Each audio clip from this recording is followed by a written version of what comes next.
சிறந்த 10 வாழ்க்கை தத்துவ பொன்மொழிகள். ஒவ்வொரு ஆண்களின் ஒரு நாள் நிம்மதி மாதத்தின் இறுதியில் கடனில்லாமல் முடிப்பதில் இருக்கிறதுங்க. கெட்டவனாக வாழ்பவனுக்கு நல்ல பேர் கிடைப்பது மட்டும்தான் கஷ்டங்க. நல்லவனாக வாழ்பவனுக்கு வாழும் வாழ்க்கையே கஷ்டமாகி விடுகிறதுங்க இந்த உலகில். இங்கே சில சமயங்களில் ஆடம்பரங்களும் தேவைப்படுகிறதுங்க. சிலரின் ஆணவத்தை அழிப்பதற்கு.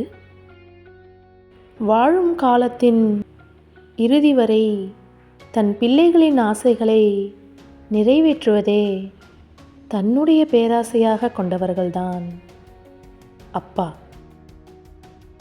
எதையும் செய்து முடிக்கும் வரை செய்ய முடியாது என்பது போலதாங்க இருக்கும். வார்த்தை என்பது ஏணியை போன்றதுங்க. நீங்கள் பயன்படுத்துவதை பொறுத்து ஏற்றியும் விடும், இறக்கியும் விடுங்க. பேச நேரமில்லை என்றால் நம்பாதீர்கள். அவர்களின் முன்னுரிமை பட்டியலில் நீங்கள் இல்லை என்பதே உண்மைங்க.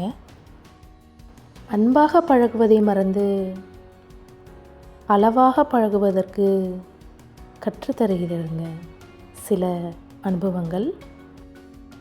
நம் முகம் கொஞ்சம் வாடி இருந்தால் ஏதாவது பேசி எதையாவது செய்து நம்மை சந்தோஷப்படுத்த ஒரு இதயம் இருந்தால் போதுங்க. வாழும் வாழ்க்கை சொர்க்கமே. நம்முடன் யாராவது ஒருவர் இருக்க வேண்டுமென்று நாம் விரும்புகிறோம். அது நம் பலவீனம். அப்படி ஏதும் இல்லை. நாம் இருக்கத்தான் போகிறோம். யார் இருந்தாலும் இல்லாவிட்டாலும். நன்றி.